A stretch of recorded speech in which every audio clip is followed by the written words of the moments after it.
tanpa diajar oleh Jibril, Nabi Adam sudah ngerti duluan. Ternyata Jibril belum melihat yang dilihat oleh Nabi Adam. Wajar Nabi Adam jadi rektor, Pak, jadi kiai di surga. Nabi Adam Allah izinkan kolbunya memandang kepada arsy Allah lewat ruh murninya. Di arsy dia lihat ada tulisan, ngeliatin nama, kok bukan namaku, tapi kok nama Muhammad, la ilaha illallah Muhammadur Rasul, kok itu di sana. Itu hadisnya ada di riwayat Imam Hakim, hadisnya sahih. Yang mendhaifkan pasti nggak senang sama ilmu ini. Hadisnya sahih itu, bener hadisnya.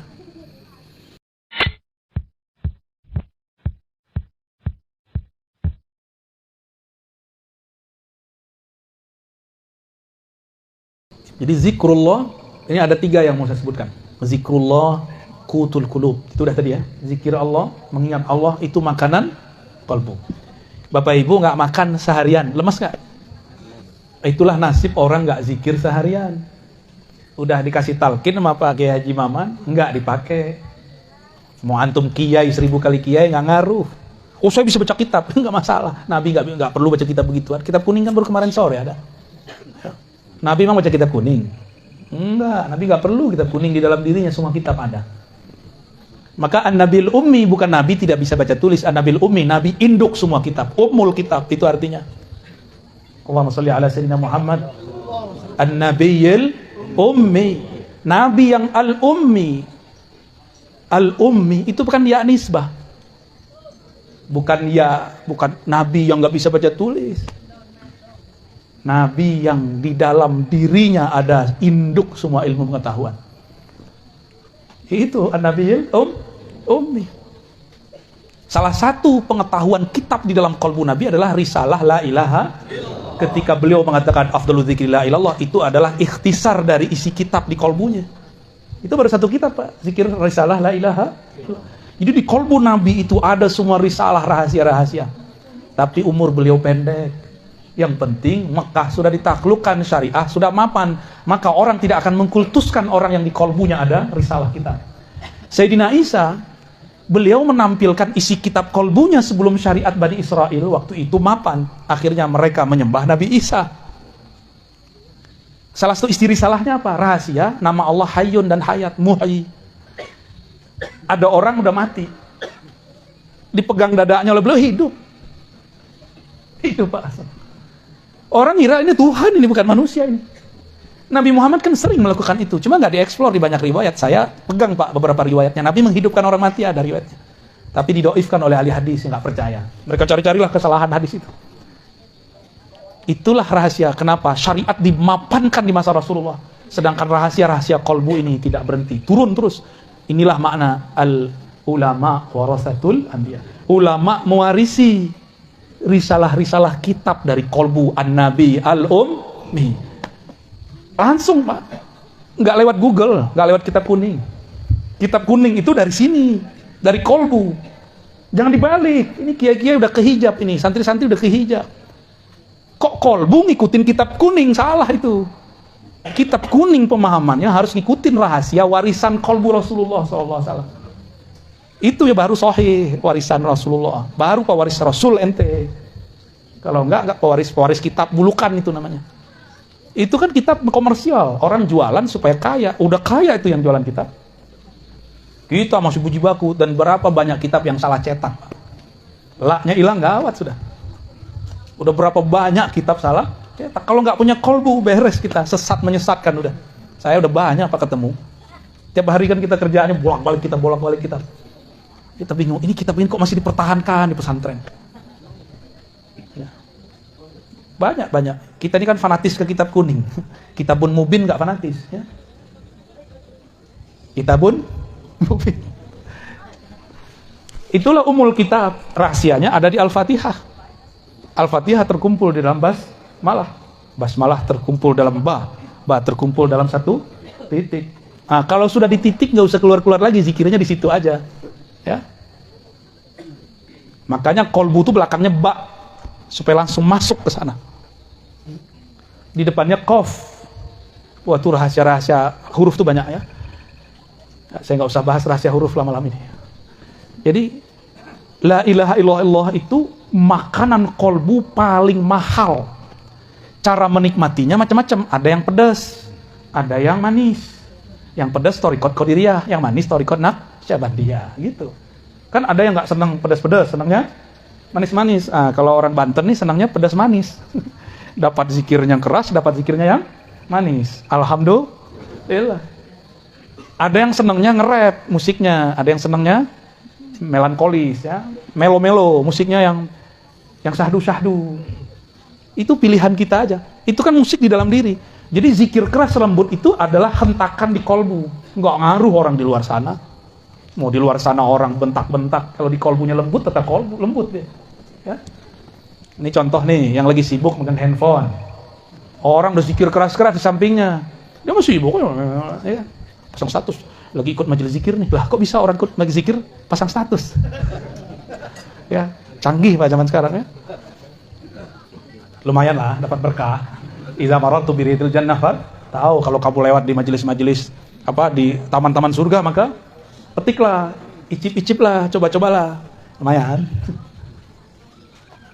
Ini kan saya pernah cerita, di sini di mana nih? Guru dari guru saya, namanya Syekh Husain Usairan Al-Lubnani, mantan orang Syiah. Ngejekin ahlu sunnah Thariqat Naqsyabandiyah yang ada di Masjid Jami' di Lebanon. Itu zikir Pak, ba'da salat. Afdalu dzikri la ilaha illallah. Itu di sana zikirnya sama dengan di sini. Ya. Sekarang kan udah ada YouTube kan? Kita kan udah jadi wali YouTube. Orang wali kutub, kita wali YouTube. Tinggal cek aja zikir tarekat Lebanon, Beirut, Turki sama kayak di sini. Beda hidung aja, mancung sama nggak mancung. Ya. Beda brewok sama nggak brewok, itu aja bedanya. Selebihnya sama, metodenya sama. Bahkan tarekat Syadziliyah di sana zikirnya kayak di sini. La ilaha illallah. Itu Syadziliyah, ternyata Syadzili Al-Qadiri. Kalau di sini kan An-Naqsyabandi ada Qadiriyahnya, Qadiriyah ada Naqsyabandiyahnya. Yang penting dapat Qadiriyah udah, pasti zikirnya kenceng. Ini orang Syiah mau main-main, ikut goyang-goyang pala. Masuklah dia langkahilah itu bahu-bahu orang yang sedang getaran zikirnya lagi dahsyat. Duduk di tengah. Padahal itu porosnya zikrullah. Dia duduk di situ. Lihat kiri kanan, coba kepalanya miring. Dicoba Pak, pejam matanya, kepalanya pertama ke kanan. La ilaha pas illallah, hanyut. Terbawa arus karena dia di dalamnya kosong. Hanyut, hilang bener. Tiba-tiba dia bangun. Bangun dia lihat kok nggak ada orang zikir. Ternyata dia masuk ke alam barzakh. Dia mati suri sesaat. Datang malaikat munkar nakir, man rabbuka? Oh, nggak bisa jawab. Lepotan. Digampar-gampar, disiksa. Udah lama, udah rasanya ribuan tahun. Terjadi kiamat, dibangkitkan. Lebih kaget lagi. Sampai kemudian di mizan, ditimbang, dihisab. Salah satu hisab dia ngejek orang berzikir. Pas masuk ke sirat jatuh. Pas jatuh bangun dia. Orang-orang baru selesai kayak tadi. La ilaha illallah Muhammadur Rasulullah. Baru selesai. Karena Muhammad Rasulullah itu narik dia keluar lagi. Kejadian Pak, ini guru ahli hadis di hari akhir hayatnya. Tadinya Syiah benci sahabat Nabi, jadi pencinta sahabat Nabi. Tadinya nggak hafal Alfiyah, pengen belajar hadis, kata gurunya, ente kalau mau belajar hadis harus kuat bahasa. Untuk kelas kamu harus kuat Alfiyahnya atau Ujurumiyah. Dia pilihlah Alfiyah, 6 bulan dihafal. Berangkat pagi dihafal 2 bait, pulang dihafal 2 bait, malam dia setoran. 6 bulan khatam. Ditalkinlah zikir Naqsyabandiyah, zikir Syadziliyah, zikir Qadiriyah, menjadi mursyid agung di tanah Syam. Namanya Syekh Husain Usairan. Saya ketemu murid beliau. Orang-orang yang sudah punya benteng itu nggak ke bawah Pak, itu hebatnya. Jadi kenapa antum ini sudah nggak larut? Karena sudah ada benteng di dalam kolbunya. Kalau nggak lewat pingsan-pingsan semua pasti. Saya kan ngalami hal yang sama waktu kecil. Ya, zikir samaniyah qadiriyah. Orang baru afdhalu dzikri la ilaha, kita udah hilang. Sama kasusnya, mirip-mirip kayak tadi. Tapi kalau di sana Pak, di kampung saya, sebelum Jumatan itu tahlil dulu. Afdhalu dzikri la ilaha illallah, la ilaha. Itu setiap kali saya merem, saya diputar ke alam semesta itu. Waktu umur masih 9 dan 10 tahun. Sampai sekarang saya nggak bisa lupa. Saya datang ke guru saya, guru saya di depan, jadi mursyid saya di depan. Saya nginap di surau beliau, zawiyah beliau, tempat suluk beliau setiap malam. Saya tanya, beliau diam aja. Datang ke mak saya bilang, kamu ntar akan jalan-jalan tuh kerjaannya, katanya. Kita kan penakut, nggak berani kemana-mana. Pisah dari mak nggak berani. Tapi ibu saya saja, dia bilang, kamu nanti akan jalan-jalan kemana-mana. Ternyata sudah terbaca dari zikrullah. Itu kejadian. Maka la ilaha illallah itu sayrus salikin. Nah, la ilaha illallah itu adalah hiburan jalan-jalannya para salik. Jadi walaupun kita ini coba orang-orang yang sudah menikmati zikrullah, ajak dia jalan-jalan, dia kurang nggak menikmati bener. Tapi kalau diajak ke kuburan, pesantren, ziarah ke kiai, tuh dia baru seneng. Diajak ke puncak, dia mikir, bagus di tempat gua kali. Ya, bapak ini diajak ke puncak Bogor, gimana ngomongnya? Bagusan di mana? Bagusan di sini kan? Iya, di sono udah macet, Pak. Gunungnya sih masih bagus, ke sononya 3 jam, buka tutup. Jadi la ilaha illallah itu kapalnya orang yang sedang suluk kepada Allah Subhanahu wa ta'ala, cepat kepada Allah itu. Ya. Tapi supaya tidak lupa jalan pulang mesti bersolawat. Wajib solawat. Karena kalau nggak ada solawat kita nggak bisa baca la ilaha. Innallaha malaikatahu yusholluna 'alan nabi. Ya ayyuhalladzina amanu shallu 'alaihi wa sallimu taslima. Karena Allah bersolawat, kita malu kepadanya, maka kita solawat juga. Saya mau tanya, solawatnya Allah apa? Kalau malaikat kan Allahumma sholli ala Muhammad, itu malaikat. Allah solawatnya gimana? Masa Allah doa ke Allah kan? Allahumma sholli ala Muhammad. Lah gua mah Allah. Aku Allah. Nah itu gimana dia ngomongnya? Nah itu rahasia Pak ya. Yang ikutin kajian di YouTube terpaham ya. Malam ini nggak dibuka dulu ya. Ntar ada yang protes soalnya. Nah itu yang kedua. Yang ketiga, la ilaha illallah atau zikrullah itu adalah miftah min mafatihil jannah. Kunci daripada kunci-kunci surga. Mana dalilnya? Man qala la ilaha illallah dakhalal jannah. Siapa yang baca la ilaha illallah pasti masuk surga. Dan lafaz ini enggak main-main, dakhala. Dakhala itu fi'il madhi. Sebelum masuk surga dia udah masuk duluan. Kalau diterjemah kalau versi harfiahnya gimana?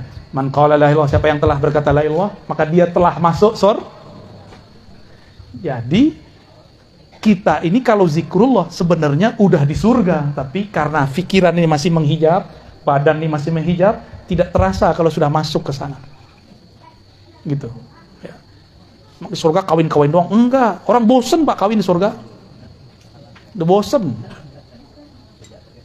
Kenapa kemudian mereka nikah lagi, kawin lagi, jima lagi? Kenapa mereka begitu? Itu untuk menawar rindunya kepada yang punya nama.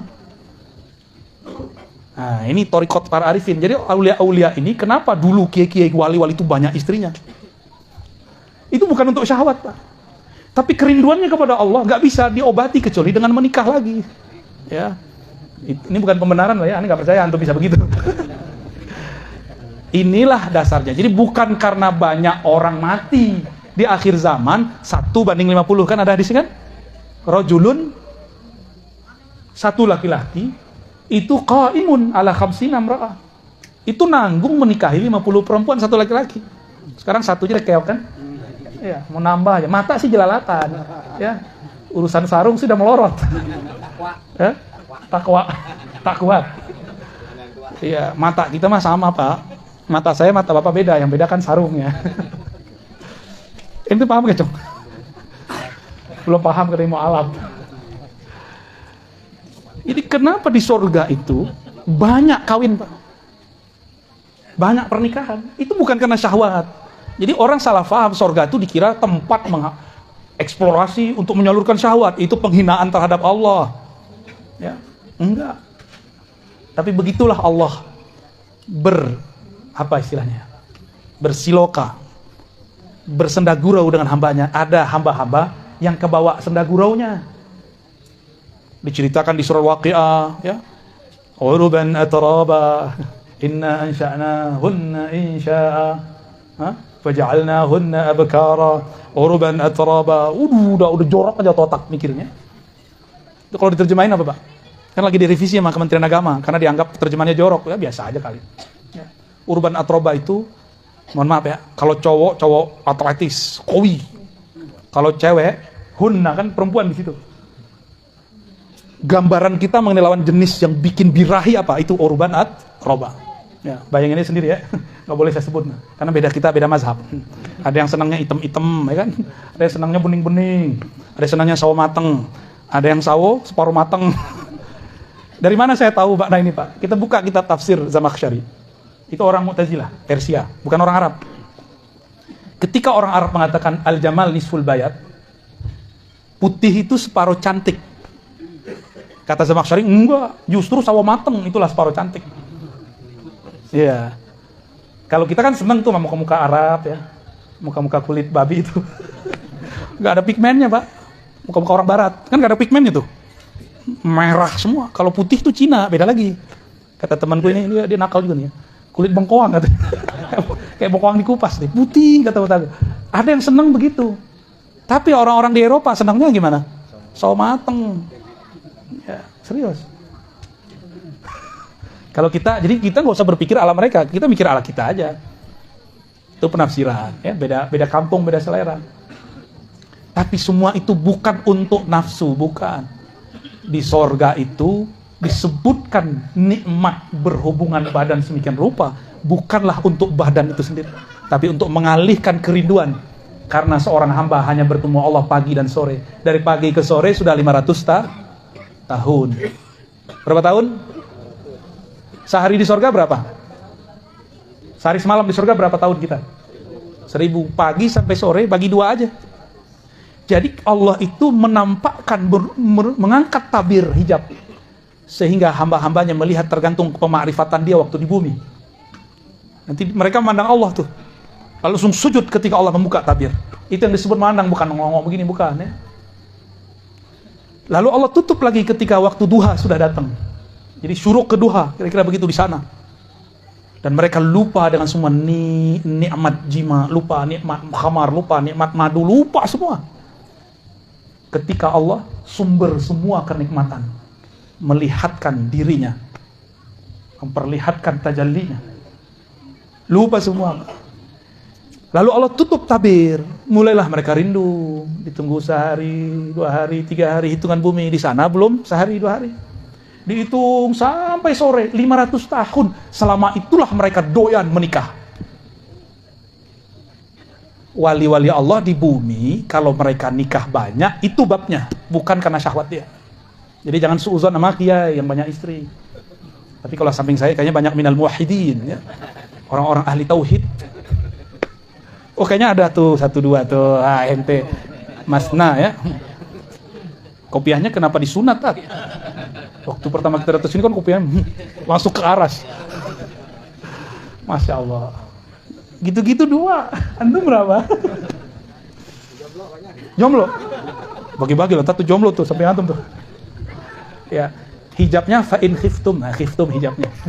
Bukan la ta'dilu. Belum nyoba udah bilang la ta'dilu ya. Belum nyoba udah bilang enggak adil ya. Nah, kalau ustaz itu dia hijab khaufnya hilang dia. La khaufun alaihim wa lahum yahzanun. Maaf tadi ya. Ini rahasia kenapa para aulia itu dulu mereka ada yang menempuh jalan seperti itu ya. Mau tahu zuriatnya Nabi Sayyidina Al-Husain, istrinya berapa atau enggak? 80 di satu riwayat. Itu bukan pembenaran, Tat. Besok antum 80, aneh yang disalahin Tat. Sayyidina Al-Husain 80 istrinya. Beliau ternyata Al-Qutub, Al-Ghaus di zamannya, wali paling mabuk di zamannya. Dan itu bisa dibunuh. Jadi di zaman itu berkata Ibnu Abbas, seandainya aku buka 1 ayat saja rahasianya, kalian akan bunuh aku. Laqataltumuni. Tapi zaman ini makrifat setan sudah dibuka. Masa kita nggak buka makrifat ilahiyah? Kalau nggak kalah kita, Mbak. Jadi jangan kolot lagi. Berani buka-buka asrar di YouTube lah. Kan YouTube buka-buka sendiri, kan bukan saya yang buka. Daripada torikohnya torikoh syaitannya, ini kita buka juga yang torikoh ilahiyahnya, torikoh Nabi Muhammad SAW. Metodologi kewahyuan, kok wahyu bisa terjadi? Apa beda ummi versi ahli riwayat dan ummi versi ahli hakikat? Itu tadi tuh versi ahli hakikat tuh. Di kolbu Nabi ada semua kitab. Maka wali-wali Allah yang asli itu pura-pura bego aja Pak, dan kita aslinya dia alim. Dia tinggal minta kepada Allah, nyambatnya di alam sana bukan di alam sini. Kan kita punya ilmu nyambat, tapi yang nyambatnya ilmu monyet sih, begini sih lah. Kalau mau nyambat ilmu jangan yang rendahan. Itu namanya ulaika kal an'am. Kalau mau nyambat ilmu langit. Ya, Jadi yang dulu-dulu pernah belajar silat-silat, nyambat ini, nyambat itu, udahlah, antum cukup belajar zikir aja pakai Haji Maman. Itu ntar nyambat asrar, pakai la ilaha illallah, nggak disadari dapat. Asrar itu kan nggak perlu antum jadi aneh-aneh. Justru semakin masuk kalimat itu semakin normal kita hidup. Semakin jadi manusia yang utuh. Kecerdasannya utuh, pikirannya fokus. Kalau dia kerja, kerjanya lebih fokus. Kalau dia berjuang, berjuangnya lebih tulus. Kalau dia guru, gurunya lebih ikhlas. Kalau dia suami istri, akan lebih penyayang kepada pasangannya. Ya, maka wajib belajar zikir khafi biar lembut, ya, biar lembut. Kalau antum ini masih kasar sama pasangan, berarti kurang zikir lembutnya. Tutup dengan selawat biar kelembutan Rasulullah muncul di dalam diri.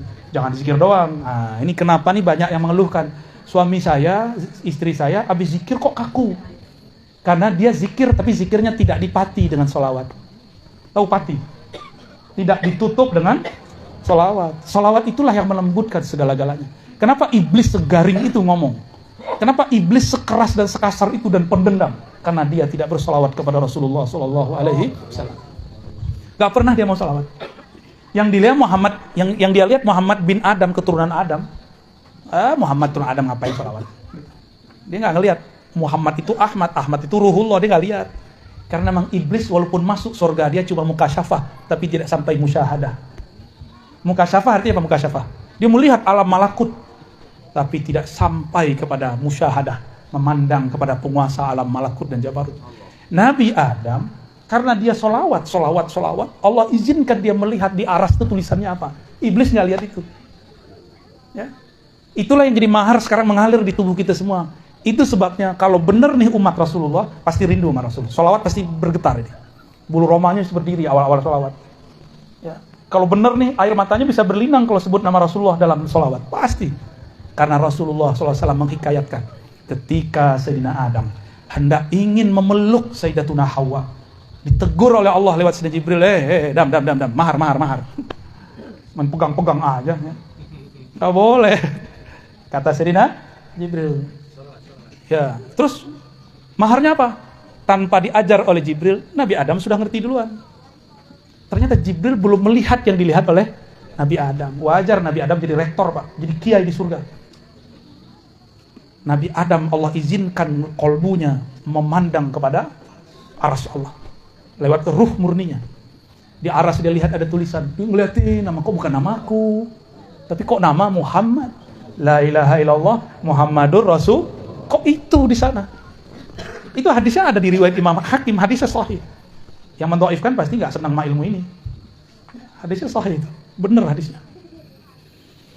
Maka beliau mengatakan Allahumma sholli ala Muhammad al-maktub ismuhu fi arsyika al-azim.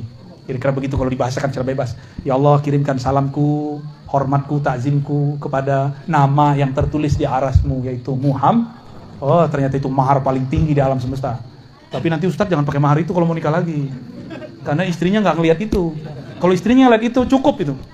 Datang ke kita pakai mahar selawat aja. Enak juga tuh ya. Tapi nafkah kan nggak bisa pakai selawat. Langsung sah. Maka berkah selawat itu halalah Sayyidina Adam menggauli Sayyidatuna Hawa. Jadilah anak kita ini buah dari selawat itu. Ya. Jadi kita ini buah dari solawat. Jadi kalau kita zikir mana yang paling sering dibaca? Ya dua itulah. La ilaha illallah sama salawat Muhammad Rasulullah sallallahu alaihi. Nggak boleh keluar dari dua itu dah. Sebelum Nabi Muhammad yang fisik lahir, orang-orang udah zikir salawat nyebut nama beliau. Berarti beliau sudah ada tapi di alam yang lain. Itu yang beliau sebut, aku sudah jadi nabi, kalian belum ada kok. Jibril itu belum ada, Nabi sudah ada. Pantas nggak Jibril jadi gurunya Nabi Muhammad? Kalau di sana thariqat kita kan gitu, an Sayyidina Muhammad SAW, an Jibril, itu mah sanad Quran. Ya? Tapi aslinya nggak begitu. Justru Jibril lah yang mengambil dari kolbu Nabi Muhammad SAW. Tapi zahirnya ahlu riwayat menyebutkan Nabi Muhammad dari Jibril. Mungkin nggak Jibril lebih tinggi dari Nabi? Jibril nggak bisa tembus ke aras, Pak. Nabi tembus ke aras. Benar nggak?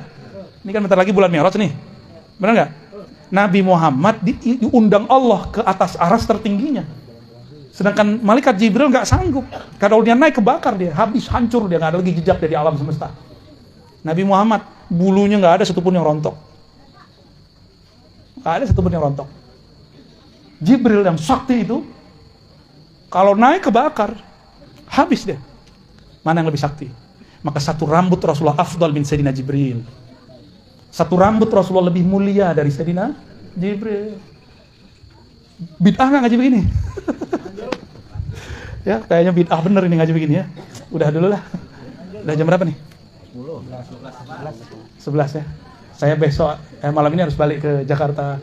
Besok pagi sudah ada jadwal ngajar ba'da subuh. Lanjut ke Mabes. 2 Mabes, Pak. Baru bisa enggak sampai malam lagi. Sampai malam lagi. Jadi mohon izin tanpa mengulangi salam takzim kepada semua para kiai ajengan, para hadirin, hadirat. Mungkin tidak bisa salaman, saya mau langsung pamit ya di sini. Mohon ridhonya kalau ada yang tersinggung ya.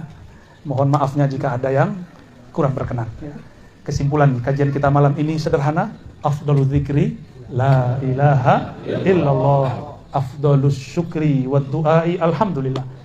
Doa tertinggi, zikir aurat tertinggi adalah alhamdu. Alhamdu itu inti dari nama Nabi Muhammad. Nabi Muhammad itu dalamnya hamd. Maka orang sholawat itu sudah bersyukur. Semoga kita termasuk mereka ahli tauhid dan orang bersyukur kepada Allah Subhanahu wa taala. Mohon izin Pak Kiai, mungkin cabut duluan, enggak sempat ziarah dulu ya. Kepada Sahibul Bait, semoga Haji Ahmad Nasai bin Zakaria Allah angkat derajatnya di alam sana. Dengan berkah la ilaha illallah yang dibaca tadi, meskipun tidak pantas diterima Allah, semoga berkat sholawat Allah terima juga.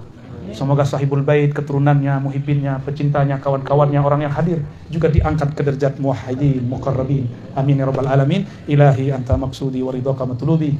Wa sallallahu ala sayyidina Muhammad. Assalamualaikum warahmatullahi wabarakatuh.